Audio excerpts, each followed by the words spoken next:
ሰላም ጤና ይስጥልኝ ውድ የተወደዳችሁና የተከበራችሁ የቻናላችን ተከታታዮች እንደምን አላችሁ? ይህ የተለያዩ የስፖርት መረጃዎችንና የጨዋታ ትንተናዎችን የምታገኙበት የዱቼ ቬሌ ስፖርት ቻናላችን ነው። በዚሁ አጋጣሚ ለቻናላችን አዲስ ከሆኑም ቻናላችንን ላይክ፣ ሼር፣ ሰብስክራይብ ማድረግ አይረሳ እንላለን። ይህንን ስንልም በአክብሮት ነው። የአርሰናሉ አምበል ማርቲን ኦዴጋርድ አሁን ላይ በዓለም ላይ ምርጡ ተጫዋች ማን ነው ተብሎ ምላሹን የሰጠ ሲሆን ኦዴጋርድ በሰጠው ምላሽም ቪኒሺየስ ጁኒየር መሆኑን ገልጿል። ከሪያል ማድሪድ ማስፈረም የምትፈልገው ተጫዋች ለአርሰናል ተብሎ ተጠይቆ ደግሞ እንዲሁም ለዚህ ጥያቄ ምላሹንም ሲሰጥ ቪኒ ጁኒየር ሆኖ ነው የተገኘው። ኦዴጋርድና ቪኒሺየስ ጁኒየር ከዚህ ቀደም በሪያል ማድሪድ ቤት አብረው መጫወታቸውም ግን የሚዘነጋ አይደለም። ማንቸስተር ዩናይትዶች የማርች ወር የወሩ ምርጥ ተጫዋቻቸውን በይፋ አሳውቀዋል። ቀድሞውኑ በግልጽ እንደሚጠበቀው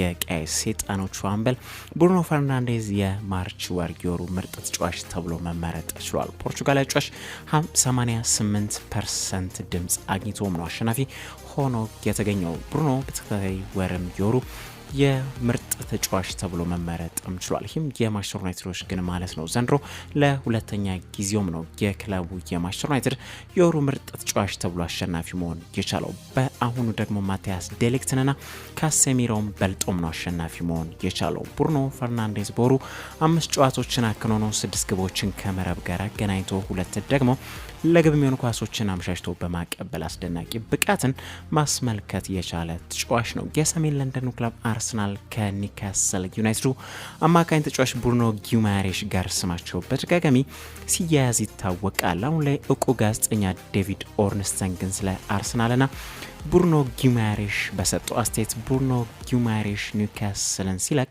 አልመለከተውም እና አርሰናሎችም እሱን እንደሚፈልጉት ግንዛቤው የለኝም ሲል ነው እውቁ ጋዜጠኛ ዴቪድ ኦርንስተን የገለጸው። አርሰናሎች ግን በዚህ የተከላካይ አማካኝ ቦታ ላይ በክረምቱ ተጫዋቾቻቸው ጆርጂኖ እንዲሁም ቶማስ ፓርቴ ሙላቸው የሚያበቃ በመሆኑ የሚኬል አርቴታ ቡድን በዚህ ቦታ ተጫዋች ሳያስፈርሙ ይቀራሉ ተብሎ አይገመትም። የወልቭሱ ኮከብ ተጫዋች ማታየስ ኩኒያ ከዚህ ቀደም ወልቭሶች ከበርንማውዝ ጋር በነበራቸው የኤፍኤ ካፕ 5ኛ ዙር ጨዋታ በኤክስትራ ታይም ወይም በተጨማሪ 30 ደቂቃ ላይ የቼልሲዎቹ ተጫዋች ሚሎስ ኪርኪዝን መማታቱ ይታወሳል። ከዚህ ክስተት በኋላ ደግሞ ብራዚላዊ ተጫዋች በቀጥታ የ3 ጨዋታዎች እገዳ ተጥሎበት የነበረበት አጋጣሚ ነው የነበረው። ይህም በሊጉ ከኤቨርተን፣ ሳውስሃምፕተንና ዌስትሃም ዩናይትድ ጋር እንዳይጫወት የሚያደርገው ቅጣት ሆኖ ነው የተገኘው። አሁን ግን የ25 ዓመት ተጫዋች ባደረገው ተግባር ተጨማሪ የአንድ ጨዋታ እገዳ በይፋ ተጥሎበታል። ይህም ማለት በአፕሪል አቀው ኢፕስዊች ታውንን የሚገጥሙበትም ጨዋታ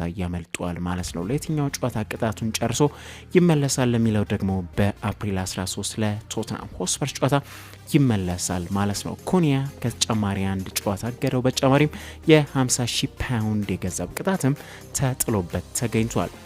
ኔዘርላንዶች ትላንት በኔሽንስ ሊጉ ሩብ ፍጻሜ ጨዋታ ከስፔን ጋር 2-2 በተለያዩበት ጨዋታ የአርሰናል ተጫዋች ዩሪን ቲምበር በህመም ምክንያት በስኳድ ውስጥ እንዳልነበር ይታወቃል። ቲምበር አሁን ብርቱካናማዎቹ እሁድ ስፔንን በመልስ ጨዋታ ሲገጥሙም በህመም ምክንያት የማይደርስ በመሆኑ ከስብስብ ውጪ መደረጉ ተረጋግጧል። በቲምበር ፋንታ የአስቶን ቪላ ተጫዋች ኢያን ማትሰን ጥሪ ቀርቦለታል። በኔሽንስ ሊጉ ወደ ግማሽ ፍጻሜው ለማለፍ ስፔን ከኔዘርላንድ እሁድ ምሽት 4:45 ላይ የሚገናኙ ነው የሚሆነው። የአርሰናል ተጫዋች ቲምበር ስናነሳ ግን ትላንት ጣሊያን በጀርመን 2-1 በተረታችበት ጨዋታ ደግሞ ሪካርዶ ካላፊዮሪም ጉዳት ማስተናገዱ ይታወቃል። ካላፊዮሪም በተመለከተ አዲስ ዜና ካላፊዮሪ ያስተናገደውን የጉልበት ጉዳት ተከትሎ አዙሪዎቹ ተጫዋቹ ዛሬ ምርመራ እንዳደረገና እሁድ ከጀርመን ጋር ለሚያደርጉት የመልስ ጨዋታ እንደማይደርስ እንዲሁም ወደ አርሰናል እንደሚመለስ አሳውቀዋል። በቅርጫት ኳስ ወይም በባስኬትቦል ዜና የኤንቢኤ ጨዋታዎች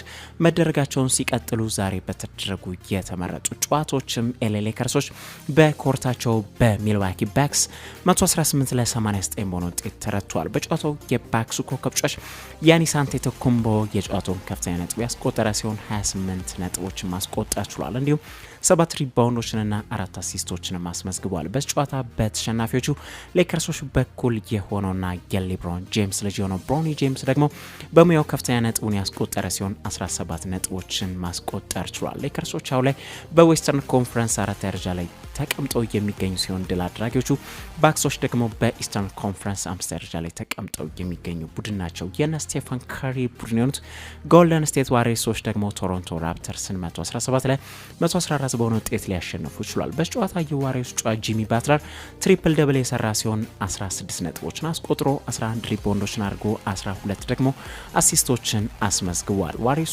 አሁን ላይ ካለፉት 10 ጨዋታቸውም በ9 ድል የቀናቸው ቡድን ናቸው። ይህም በዌስተርን ኮንፈረንስ የደረጃ ሰንጠረዥ 6ኛ ደረጃ ላይ እንዲቀመጡ አድርጓቸዋል።